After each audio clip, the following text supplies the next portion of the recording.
My name is Helen Grace Cooper. I was born in the spring of 1944, in a one-story white farmhouse that sat quietly at the edge of Greenpoint, Iowa, a town you wouldn't find unless you were looking for it. We didn't lock our doors, not because we trusted everyone, but because we feared what was already inside more than what might come from outside. I was the third of 5 children, 3 boys and 2 girls. My father, Henry Cooper, was a decorated World War II veteran turned wheat farmer. He carried the war in his silence and wore his authority like an old, unwashed coat. What he said became law, and no one, especially not the women, questioned it. My mother, Mary Ann, moved through life like a ghost. She always kept her hair tied back in a neat bun, never raised her voice, and never raised her eyes. She was kind but invisible, as if life had taught her that fading was safer than fighting.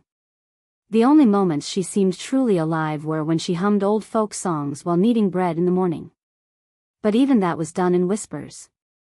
The rules in our house were as rigid as the wooden pews in church. Boys eat first, girls serve, boys go to school, girls learn to sew, boys inherit, girls marry.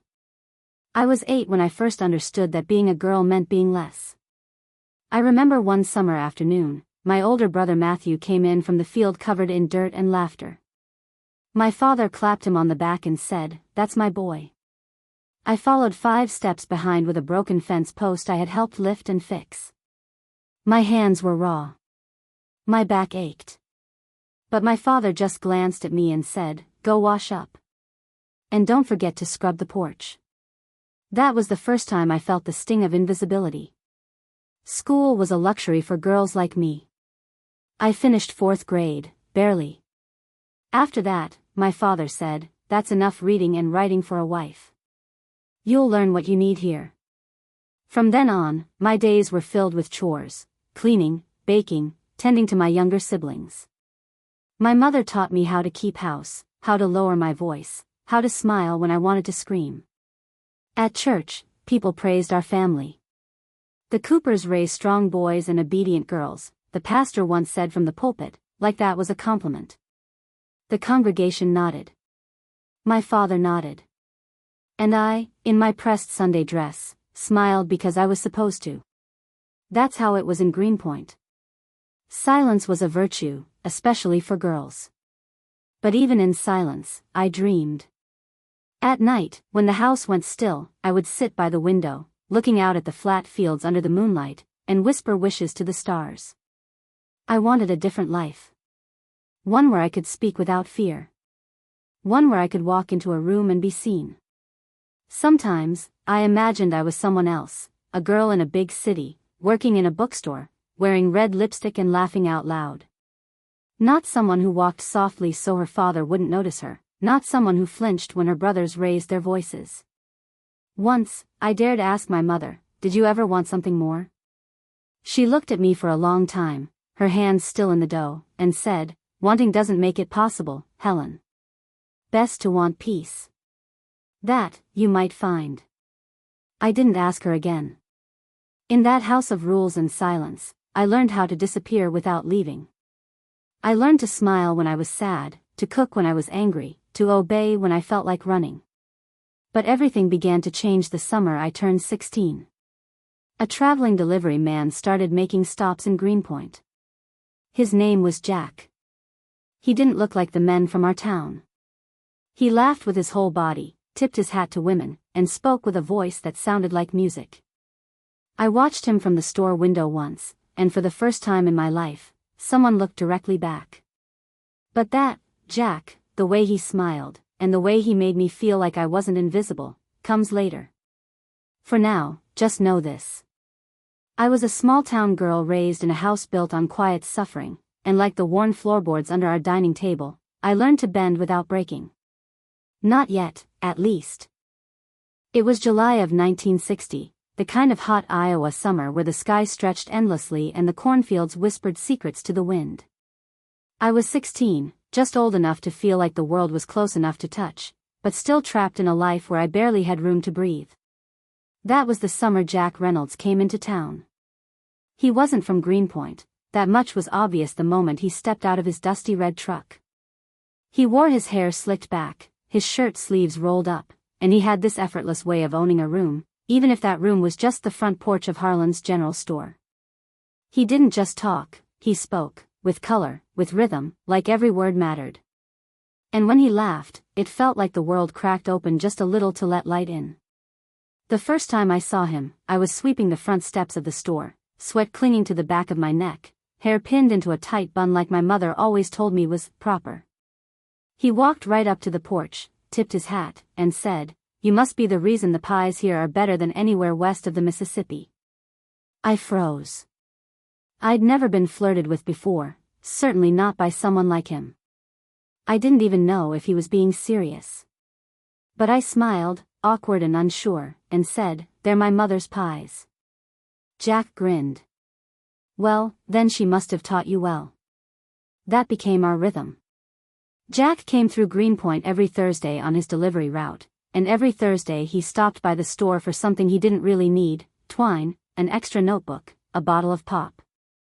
I started looking forward to those Thursdays like lifelines. For 10 minutes, sometimes 20 if no one was watching too closely, I could laugh, ask questions, feel seen. He told stories. About the highways he drove, the towns he passed through, the diners with neon signs and jukeboxes that never stopped playing. He made the world outside Greenpoint feel real. Not just a fantasy from books or a flickering image on the black and white TV my brother hogged. Jack painted it in color. I remember one particular afternoon when he leaned against the porch rail, sipping cola, and said, "You ever seen the ocean, Helen?" I shook my head. "You'd love it," he said. "It stretches forever. Makes you feel small in the best way. Cleans out whatever's heavy in your chest." I didn't answer. I just stared at him, because in that moment, I wanted more than anything to know what it felt like to breathe sea air instead of dust. He noticed my silence and leaned a little closer. "You ever think about leaving this place?" My breath caught in my throat. No one had ever asked me that. Not my mother. Not my friends, what few I had. Not even myself out loud. And here was this man, who barely knew me, giving words to a longing I'd carried my whole life. "Yes," I whispered. "Every day." He smiled then, not the teasing kind, but a smile that said, "I understand." That night, I couldn't sleep. I lay awake thinking about Jack's voice, the way he'd looked at me like I was a person, not just a helper, a housekeeper, a daughter waiting to be married off. I imagined what it might be like to ride beside him, music playing, windows down, chasing the sun across the country. But dreaming was dangerous. My father noticed Jack's visits before long. One evening, he asked, "That truck driver been hanging around again?" I swallowed hard. "He just buys supplies." My father's eyes narrowed. "You stay away from men like that. Rolling stones. They don't build homes. They break things." He didn't say more, but the message was clear. In his world, a girl like me didn't choose. She was chosen. But Jack didn't care for rules. 2 weeks later, he came to the store and asked to speak with my father. I watched from behind the curtain as they stood by the porch. Jack took off his cap, spoke with respect but firmness. Later, my father said, "He's asked to court you. Said he'll do it proper." I braced for anger, but instead my father nodded. "We'll see." The courtship began under strict supervision. My mother accompanied us on walks. My older brother sat between us at Sunday church. But even in that stifling structure, Jack found ways to make me smile. He'd slip notes into my apron pocket. Tell jokes just loud enough for me to hear. Point out wildflowers and say, "That one's named after you." Graceful but stubborn. Grows through anything. I fell in love with Jack in the spaces between expectations. In the pauses. In the moments that felt like freedom. I told myself that with him, life could be different. That maybe, just maybe, I could be more than what Greenpoint decided for me. And for the first time in my life, I believed that leaving wasn't just a dream. It was a plan. June 16, 1962. The night before my wedding. I should have been humming with nervous excitement, imagining the first dance, the kiss that sealed a new life. Instead, I remember the silence. A heavy, stifling silence that clung to the corners of our small farmhouse like mold. The day had been busy in the way weddings in small towns often are, relatives stopping by, casseroles being dropped off, neighbors offering mismatched folding chairs and best wishes. My aunts helped my mother adjust the hem of my dress, which was simple but lovingly sewn from repurposed lace and muslin. I remember catching a glimpse of myself in the mirror that afternoon, 18 years old, thin, hair pinned, cheeks flushed, and feeling something I couldn't quite name. Not joy. Not yet. Jack was away for the night, driving 2 towns over to borrow a suit from his cousin. He was supposed to return early the next morning in time for the ceremony. That evening, I sat with my sister, Caroline, who had returned from St. Louis for the wedding. We laughed as she braided my hair, recalling silly childhood moments. For a while, I forgot my usual anxiety. I felt almost like a bride. But as the last pie was cooled and the house quieted, the weight came back. It always did. My father had been unusually quiet all day, sitting on the porch, watching everyone with a look that made me uneasy. We didn't talk much anymore, never really had, but that night, something about his stillness felt wrong. It was nearly midnight when it happened. I was in the room I shared with Caroline, folding my small bundle of clothes for the new life ahead, 2 dresses, 1 handkerchief, the perfume Jack had given me for my birthday. The room smelled faintly of lavender and hope. Then the door opened. I thought it was Caroline. I didn't even look up at first. But the footsteps were too heavy. Too deliberate. I turned, and it was him. My father. Closing the door behind him. I froze. Everything in my body turned to ice. "Tomorrow you'll be a married woman," he said, voice low, unreadable. "You're going to be someone else's." "Yes, sir," I whispered, uncertain. He stepped closer, sat at the edge of my bed. I moved away, instinctively, my hands tightening around my folded dress. "You know what happens between a man and a woman on the wedding night?" he asked. My throat closed. "Mama told me some things." He shook his head slowly. "No, you don't." "Not really." His eyes locked on mine. "But I'm going to teach you." The next moments, minutes, hours, a lifetime, I can only describe in fragments. His hand. The weight. The smell of tobacco and sweat. My body paralyzed. The ceiling cracking silently above me. The sound I didn't make because his hand was pressed against my mouth. The pain, burning, breaking, unbearable. I stared at the curtain behind his shoulder, counting the tiny blue flowers in the fabric. There were 22. When it was over, he stood, straightened his shirt like nothing had happened, and said, "Now you won't embarrass yourself tomorrow." He left the room. And I lay there, broken. Not just physically, but in the deepest part of me I didn't know existed until it shattered. I didn't cry. Not then. I just stared at the wall and waited for morning like a prisoner waiting for execution. When Caroline returned from the kitchen, I pretended to be asleep. I didn't tell her. I didn't tell anyone. Who would believe me? He was Henry Cooper. Respected war veteran. Church deacon. Man of few words and strong hands. He built barns, fixed broken engines, prayed before every meal. And now he had broken me. What would happen if I told the truth? Would Jack still want me?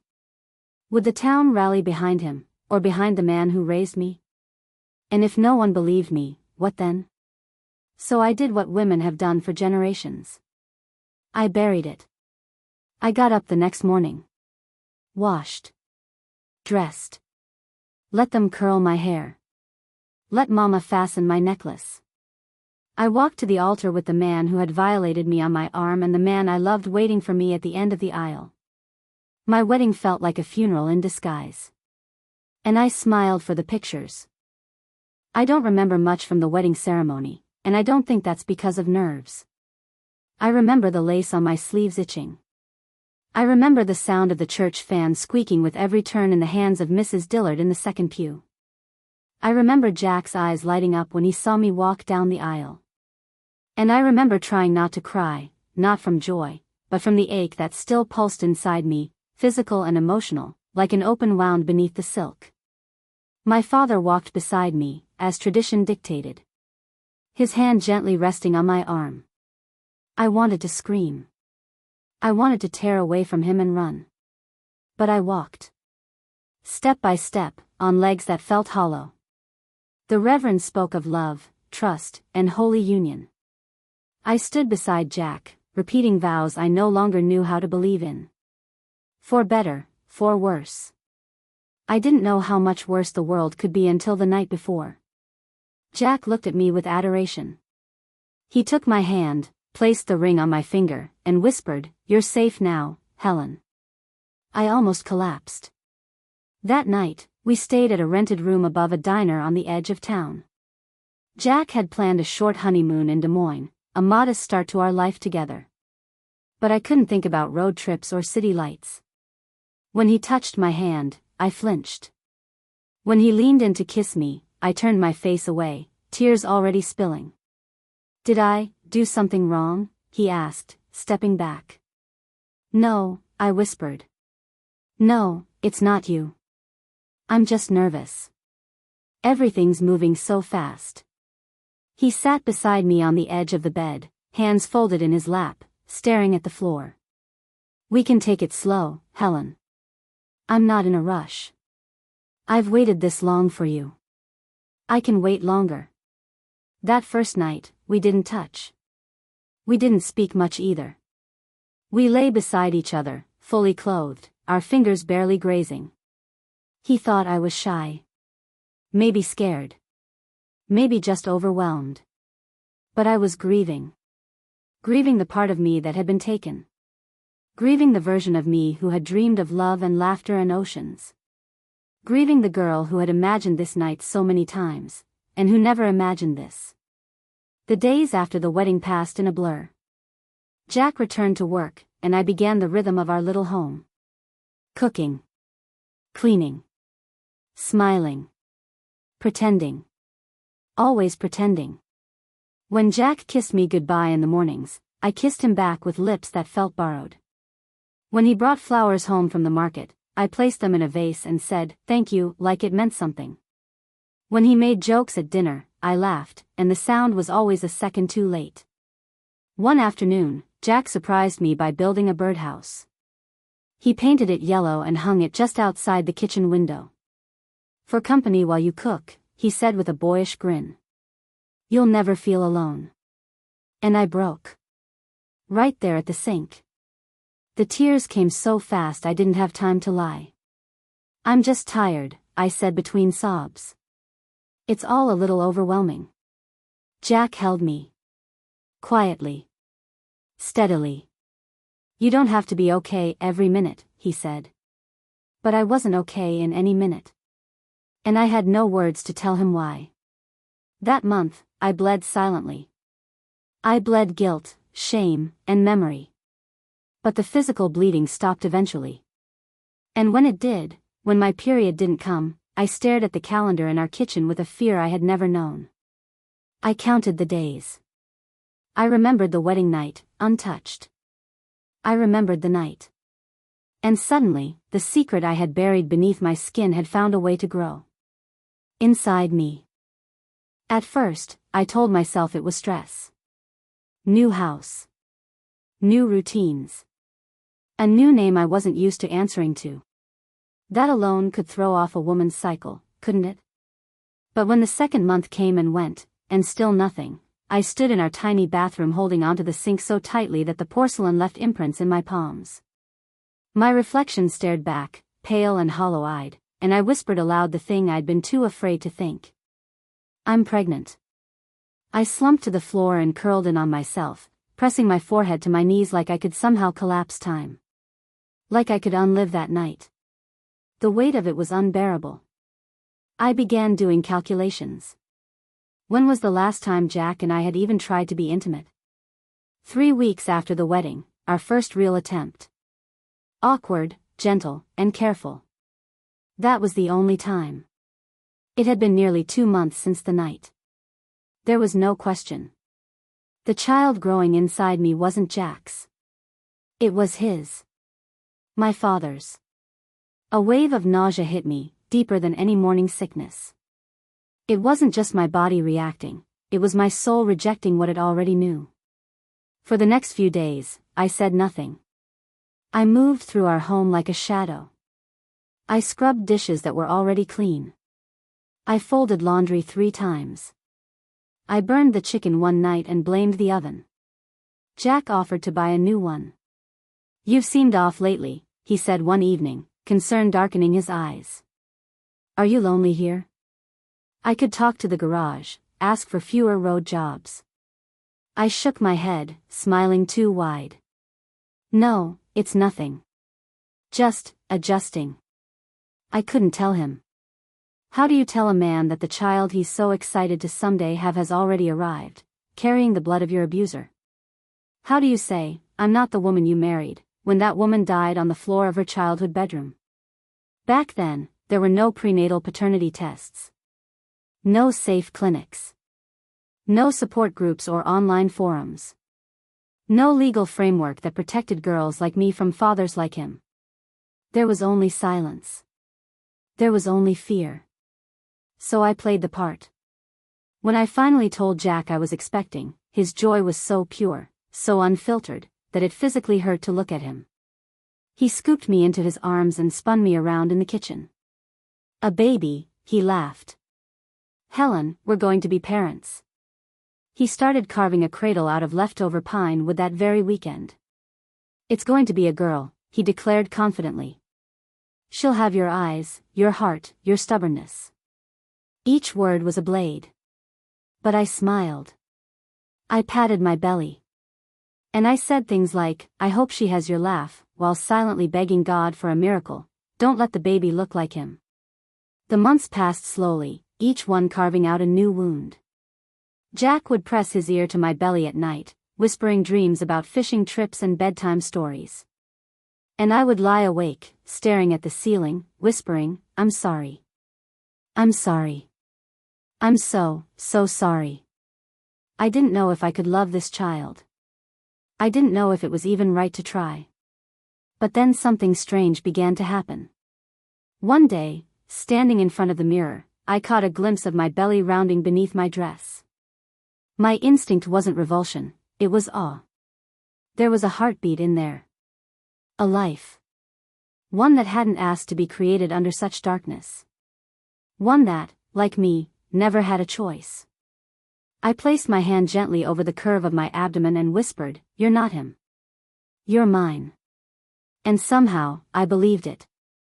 I still hadn't figured out how I'd get through the birth, or what would happen when she arrived, or what I would do if Jack ever learned the truth. But in that quiet, impossible moment between fear and hope, something shifted. She was no longer his child. She was my daughter. March 4, 1963. The night my daughter came into the world. It was raining, the kind of cold, relentless Midwest rain that seeps through old windows and down into your bones. Jack had been out on a delivery run when my water broke.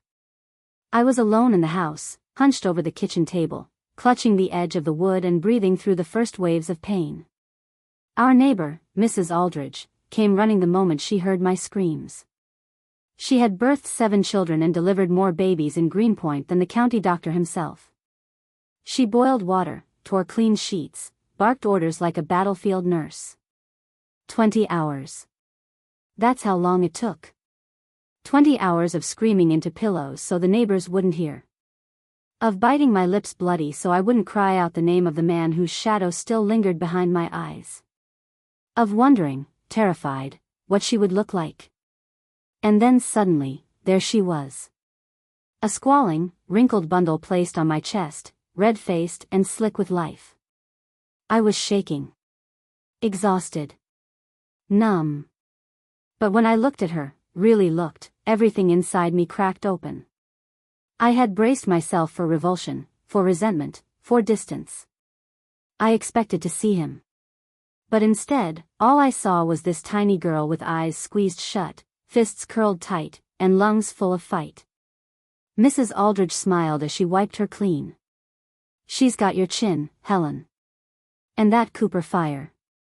I don't know when the tears came. Maybe they were already there. Maybe I had been crying since the day I found out I was pregnant and hadn't realized it. But I wept, silently, as I held her against my chest. Not because she was a reminder of what had been done to me. But because she wasn't. She was something else entirely. She was mine. I named her Emily Grace Cooper. Emily, because it was the name of the librarian in town, the only woman I'd ever seen speak her mind in public.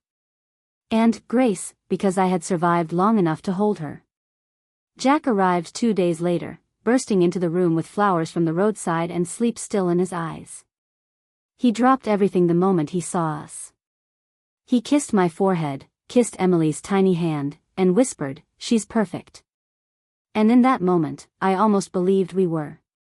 "She has your smile," he said, brushing a strand of hair from my face. "And maybe your stubborn streak." I nodded, biting my tongue. Because the truth is, she didn't look like him, not Jack, and not my father. Her face was mine. Her eyes were mine. Her soul, that was her own. For a while, life softened around us. Jack took fewer routes, stayed closer to home. He painted the nursery blue, even though I told him she was a girl. "Strong colors for strong kids," he said. He sang to her, off-key, but with all the heart in the world. He changed diapers, rocked her at 3 a.m., cried the first time she reached for him and cooed. To him, she was his. And I let that illusion live. I never told him. I couldn't. Not yet. Because I had started to believe it, too. That blood might write the first lines of our story, but it didn't have to finish the page. Emily was laughter. Emily was first steps on creaky floorboards. Emily was sticky fingers on birthday cakes, warm baths and lullabies, tiny shoes by the door. And Jack, oh, Jack, loved her without pause. If there was ever a moment I doubted the decision to keep the truth hidden, it vanished the first time I saw him let her fall asleep on his chest, his calloused fingers softly tracing the curls of her hair. Still, I watched her carefully. Looking for signs. Traces, shadows. But none came. She was herself. Not a scar. Not a symbol. Not a sin. Just Emily. One day, when she was about 8 months old, I caught myself humming as I hung laundry outside. Humming, not because I was pretending, but because I was content. It startled me. I realized I hadn't felt that in years. Not since before that night. Maybe not ever. Because for the first time, the weight I had been carrying wasn't dragging me under. It had transformed. Into a little girl who would one day call me Mama. It started with a letter. A simple white envelope slipped under our door, sent from my mother. She had always written in short, proper sentences, like she was afraid too many words might draw attention. But one line near the end made my hands tremble. "Your father is planning to visit. He says he wants to meet his granddaughter." I read the sentence 3 times before the page crumpled in my grip. He knew. He knew.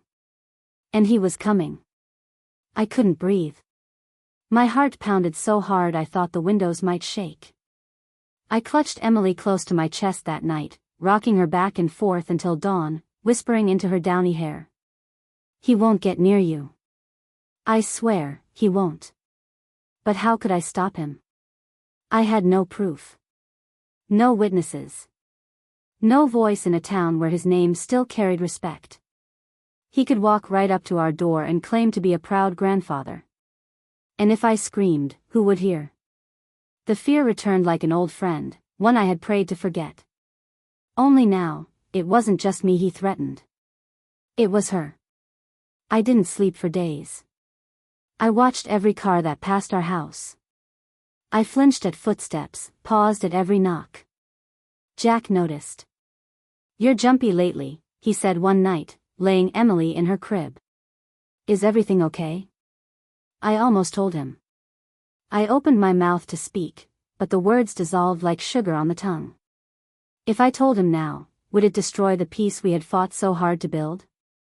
Would he still look at Emily the same way? So I shook my head. "I've just been thinking." "About what?" "About leaving." His brow furrowed. "Leaving where?" "Here. Greenpoint. Iowa. All of it." He chuckled, thinking I was joking. "Where would we go, sweetheart?" "California." He paused. "California? There's more opportunity. A fresh start. You've always wanted to see the West Coast. Emily could grow up somewhere new, somewhere big, where no one knows our past." Jack leaned against the doorframe, folding his arms. "Where's this coming from?" "I don't know," I lied. I've been feeling like we need a change. I feel stuck." He didn't answer right away. He stared at the crib for a long time, then said, "I'll think about it." Over the next 2 weeks, I became someone else. A negotiator. A dream seller. I painted pictures of sunny sidewalks and better jobs. Of beaches and school options. Of a city where we could grow without boundaries. Jack resisted at first. He was loyal to the town, to his job, to the land. But I chipped away at the edges. Little by little, he softened. One night, after a long silence at dinner, he said, "All right. We'll go. But you're going to owe me an ocean view." I smiled, but inside I was already packing. Within a month, we had sold most of what we owned, our second-hand furniture, the crib Jack built, even the birdhouse he once hung outside the kitchen window. I wrote my mother a final letter, brief and final. "We're moving. Please do not give him our address." I didn't mention where we were going. I couldn't risk it. And then, one quiet August morning, we boarded a Greyhound bus with 2 suitcases, a baby in my arms, and hope stitched loosely to our hearts. The ride was long. 3 days across endless stretches of corn, desert, and strangers. Emily slept against my chest most of the way, unaware we were running. Jack tried to stay optimistic, making jokes about bad coffee at rest stops and quirky passengers. But I could tell the uncertainty wore on him. This wasn't his dream, it was mine. Or rather, it was my fear, disguised as a dream. We arrived in Oakland, California, with almost nothing. Jack's cousin had found us a room in a boarding house on the east side of the city, cramped, noisy, but ours. We shared a bathroom with 3 other families and cooked in a communal kitchen with peeling linoleum and a flickering overhead bulb. Jack found work quickly at a local mechanic's shop. The pay was low, but it was steady. He came home every night smelling of oil and dust, but smiling. And me? I returned to the only thing I knew, baking. Every morning, I rolled dough on a borrowed counter, crafting pies like the ones my mother used to make. Apple with cinnamon. Peach in summer. Pumpkin when I could afford the spices. I sold them at the corner market 3 blocks away, where no one knew my name, and no one knew my past. They just called me the Pie Lady. And for the first time in a long time, that was enough. Emily grew quickly, faster than I could have imagined.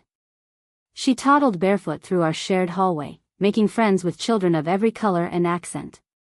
She learned words in English and Spanish from the Lopez family next door. She called Jack Daddy with a squeal that broke and healed my heart every time.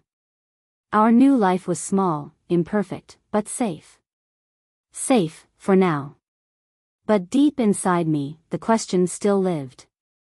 How long can you outrun the past before it catches up again? It had been nearly 2 years since we left Iowa. 2 years of second-hand furniture and shared bathrooms. Of pie stands and slow savings. Of growing stronger, day by day, like roots pushing quietly through concrete. I had begun to believe the past was truly behind us. Until he walked into the market. I was behind my pie stall that morning, folding cardboard boxes, preparing for the midweek rush. The air smelled of grilled corn and cumin, mixed with the sweet cinnamon of my own work. The city buzzed as it always did, alive, unpredictable, anonymous. That's when I heard the voice. "I can't believe I found you, Helen." I turned, and time froze. He looked older, yes. His hair was thinner, grayer. His body was smaller, shrunken from the broad-shouldered man I remembered. But his eyes, those cold, calculating eyes, hadn't changed. Arthur Cooper. My father. My mouth went dry. My hands went numb. I couldn't move. Couldn't breathe. "How did you?" I whispered. "It wasn't easy," he said casually, as if he were commenting on traffic. "But a father always finds his daughter." He smiled. A grotesque thing stretched across a face that should have stayed buried in my nightmares. "I just came to see my granddaughter," he said. "Or should I say, my daughter?" The words hit me like a slap. I looked around wildly. Emily wasn't with me, thank God. She was with Mrs. Lopez that day. Safe. I prayed. "Go away," I said, my voice low and shaking. "There's nothing for you here." "Oh, but there is," he said. "There's her. And if you don't bring her to me, I'll go to your husband. Tell him everything. Tell him what kind of woman he married. Let's see if he still wants to play happy family after that." My legs nearly gave out.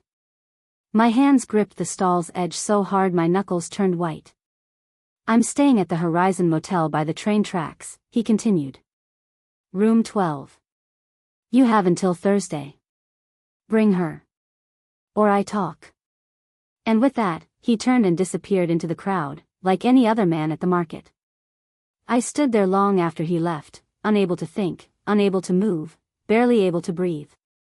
That night, I said nothing to Jack. I went through the motions, dinner, bedtime stories, tucking Emily in. But my mind was racing. I couldn't sleep. Every creak in the hallway, every footstep from a neighbor, every car that passed outside sent a jolt through my spine. He had found us. And this time, he had a weapon. The truth. The very thing I had spent years protecting Jack from. Protecting Emily from. The truth that could shatter our family like thin glass. The next morning, Jack came home early from the shop, looking shaken. "A man came to the garage today," he said, brushing dirt from his hands. "Said he was your father." My stomach turned. "He wanted to talk about Emily," Jack continued. "Said she wasn't mine." I stared at him, silent. "Is it true, Helen?" The world stopped turning. I had imagined this moment so many times. I'd written dozens of versions in my mind, some that ended in forgiveness, most in heartbreak. But none of them felt real until now. I nodded. Slowly. Shame burning through my chest. "It's true," I whispered. "But you have to let me explain." Jack stepped back, as if my words were acid. "Then who?" he asked, voice tight. "Who is her father?" The question hung in the air like smoke from a house fire. Heavy. Toxic. I couldn't say it. "Not yet." I can't," I choked. "You can't or you won't?" He looked at me like I was a stranger. Emily began crying in the other room, startled by our raised voices. Jack turned toward the sound, then back to me. His face softened, just a bit. "I'm going for a walk," he said, his voice flat. "We'll talk when I get back." And he left. I collapsed to the floor, holding myself tightly, praying to a God I wasn't sure still listened. How do you explain to the man who saved you that your past has followed you across the country? How do you say, "I didn't lie to hurt you, I lied to survive"? The door remained closed for hours. I didn't know if he'd ever come back. It began, like so many tragedies, with silence. Emily had grown into a sharp, spirited 16-year-old. She had Jack's kindness, my stubbornness, and a quiet curiosity about the world that she tried hard to hide, but I could see it in her eyes, always watching, always wondering. She loved books, wrote poetry she never showed anyone, and often asked questions about where she came from. I gave her the story I had rehearsed for years. You were born in Iowa, I'd say with a smile. Your father and I moved to California when you were still a baby. We wanted something more.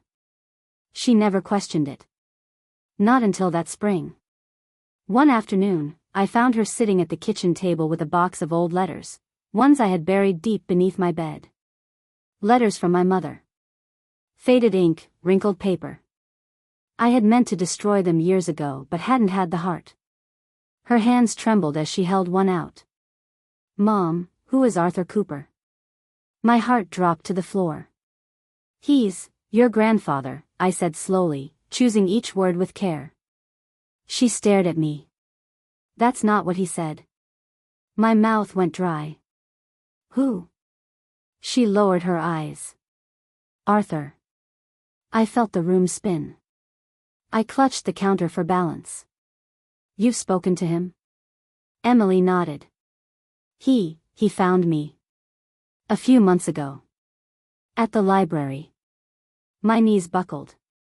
I thought he was just an old family friend at first. He said he knew you. He remembered me as a baby. He brought pictures. He said he was my real father. The breath left my body. I sat down across from her. Emily. Did you tell anyone? No, she whispered. I didn't know how. I thought you'd be angry. Angry at you? I said, my voice cracking. Never. Never. Tears welled in her eyes. He was so kind at first. He'd tell stories about the Midwest. Brought me little gifts. Said he wanted to give me what he couldn't when I was young.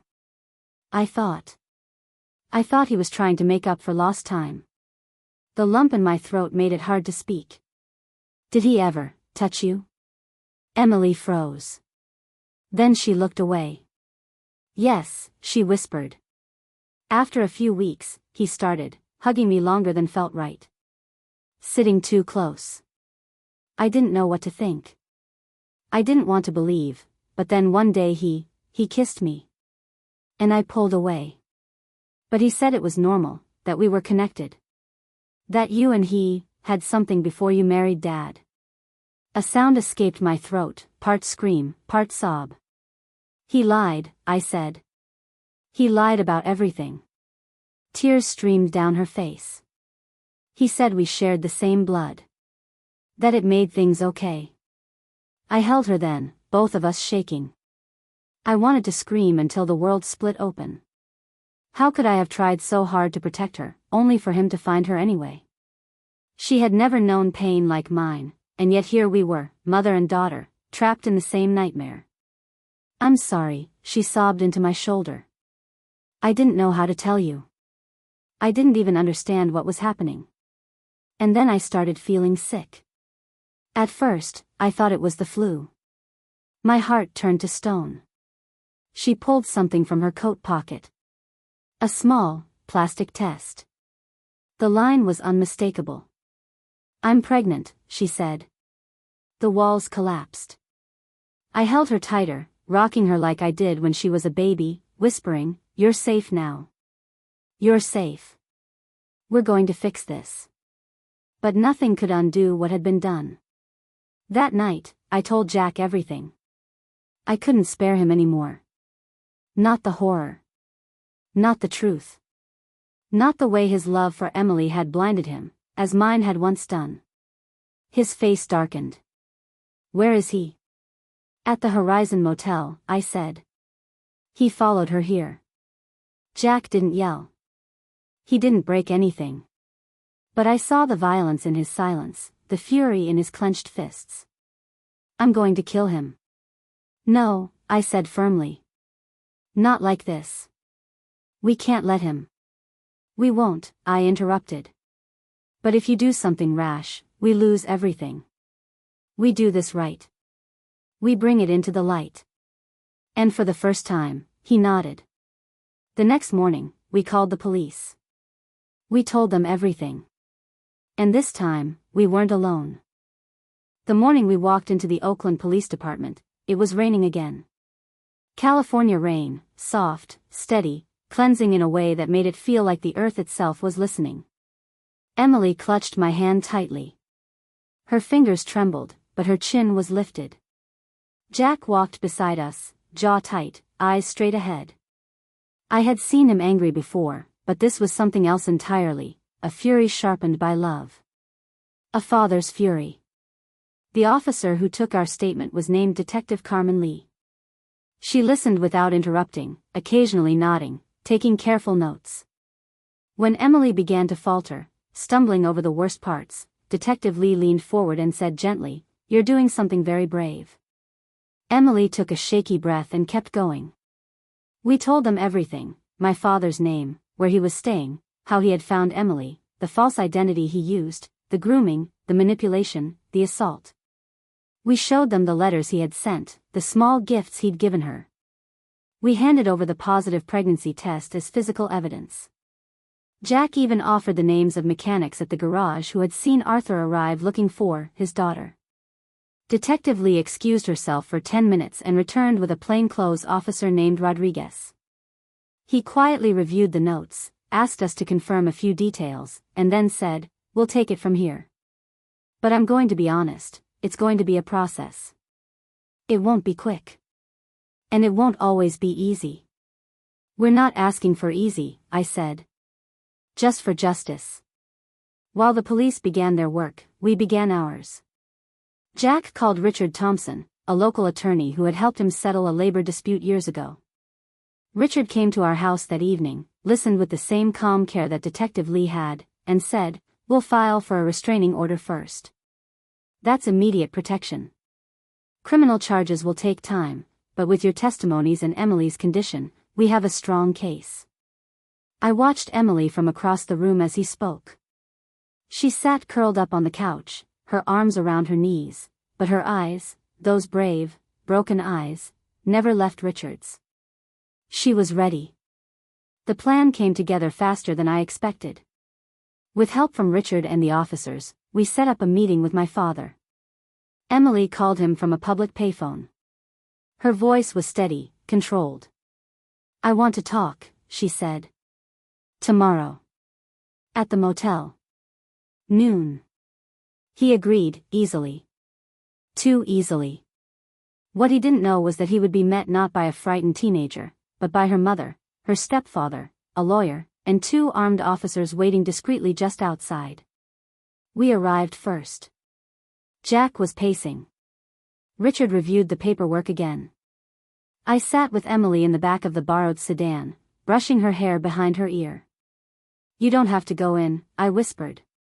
"I do," she replied. "I want to. I need him to see that I'm not afraid anymore."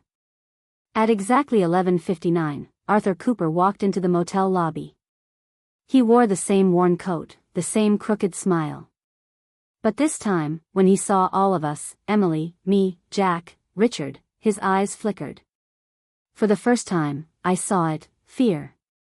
He opened his mouth, but before he could speak, Detective Rodriguez and Officer Kim approached from behind. "Mr. Cooper," Rodriguez said. "We need you to come with us.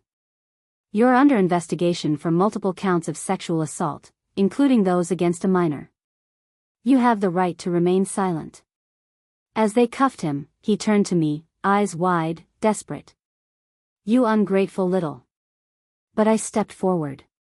"No," I said quietly, clearly. "You don't get to call me anything anymore. And you will never come near my daughter again." Emily stepped up beside me. She didn't say a word. She didn't have to. Her presence was enough. That night, for the first time in nearly 2 decades, I slept without waking up screaming. Jack held me close. Emily curled up on the living room couch, surrounded by warmth and soft pillows, and drifted off to sleep. But peace is not the end of the story. There was still a baby on the way. Still a trial ahead. Still a world that would ask Emily to relive what had been done to her again and again. But she wasn't alone. We weren't running anymore. This time, we were standing. Emily stood in the hallway of our little apartment, hands gently resting on her growing belly, bathed in the soft morning light from the kitchen window. Her silhouette had changed, but her spirit, resilient, quiet, burning like a coal beneath ash, had only grown stronger. The baby was due in May. A girl. "I want to name her Clara," she said one evening, her voice soft. "It means clear, bright. Something new. Something untouched." Jack smiled, nodded, and kissed her forehead. "She's going to have your strength." Emily shook her head. "She'll have all of ours."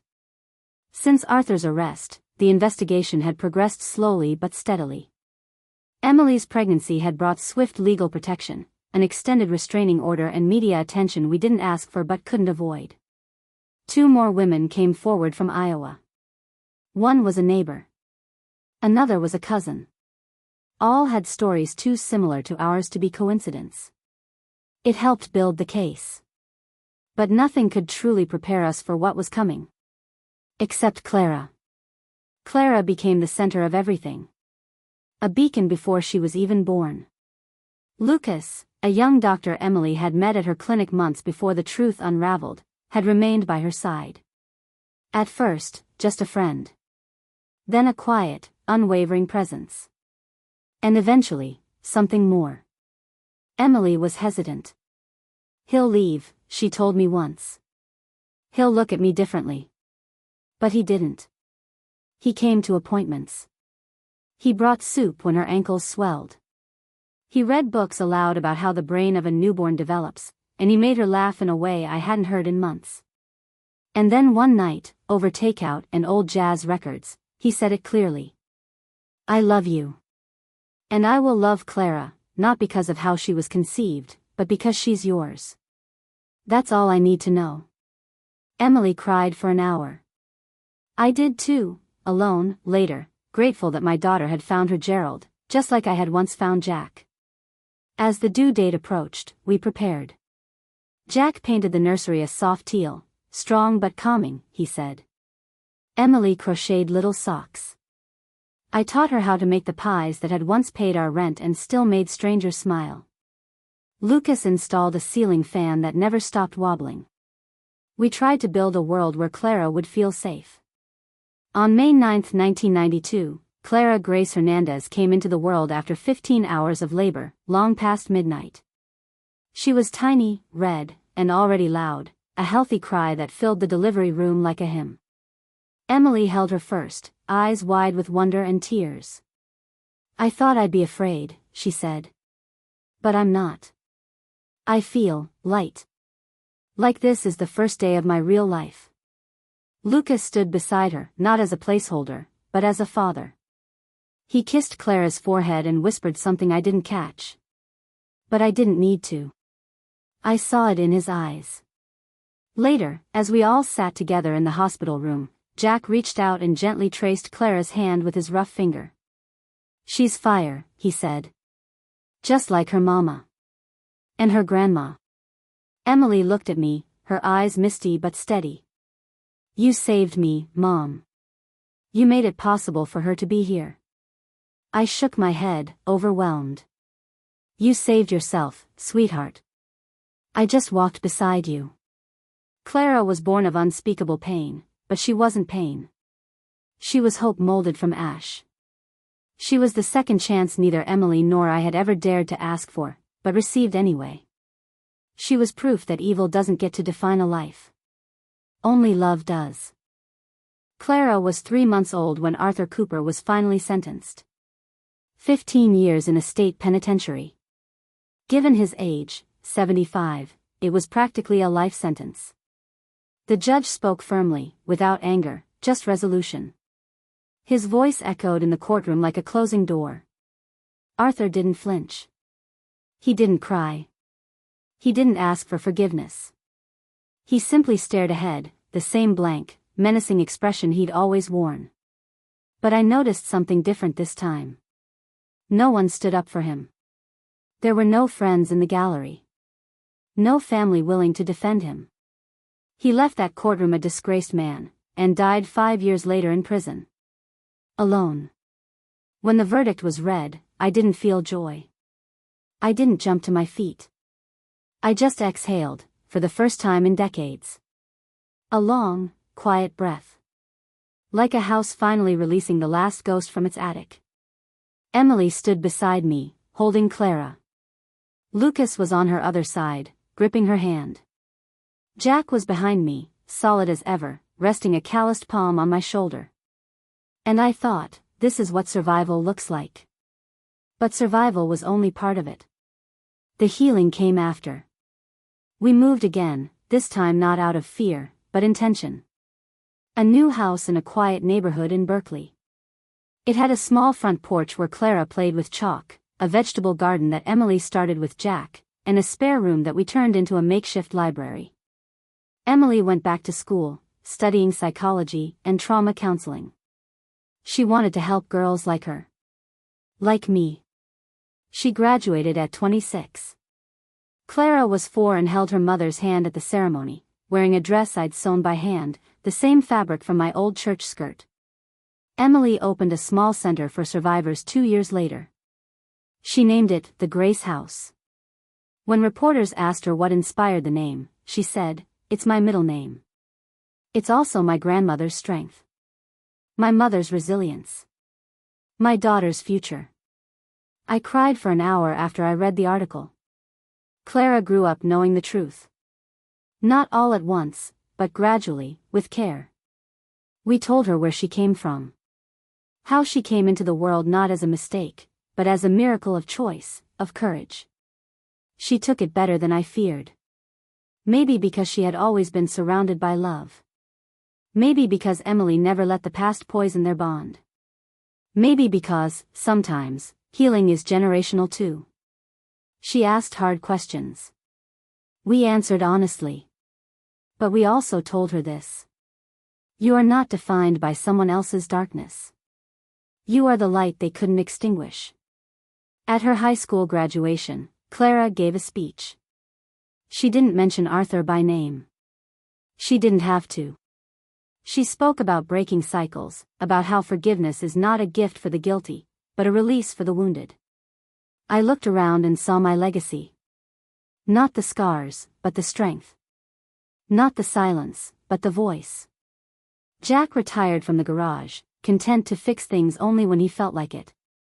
He built Clara a treehouse in our backyard, even though she was already 15. She used it as a reading nook, then later as a quiet place to write. Emily married Lucas 2 years after Clara was born. A small ceremony in the garden, surrounded by wildflowers and survivors from her support group. I baked the pies. Jack walked her down the aisle. When she reached the altar, she turned to me and mouthed, "Thank you." I nodded. Not because I had all the answers. But because I had walked through hell and come out holding the hands of the people I loved most. My mother passed away at 92. We never spoke directly of Arthur again. But before she died, she took my hand and whispered, "You were always the strong one. I'm sorry I didn't protect you." I forgave her. Not because she deserved it, but because I did. We can't always rewrite the beginning of our stories. But we can choose the ending. Now, at 78, I sit outside my small bakery, Annie's Graceful Crusts, the one Clara insisted I open again. Just for weekends, just for storytelling. Customers come for the pie, but they stay for the stories. And if someone asks, "How did you survive all that?" I smile and say, I didn't just survive. I built something from the rubble. I watch Clara laugh with her toddler son on the porch. I hear Emily counseling someone quietly over the phone in the back. I feel Jack's hand slip into mine, just as steady as ever. And I think of the words I want carved on my gravestone someday. She didn't run. She stood. And because of that, her daughters flew.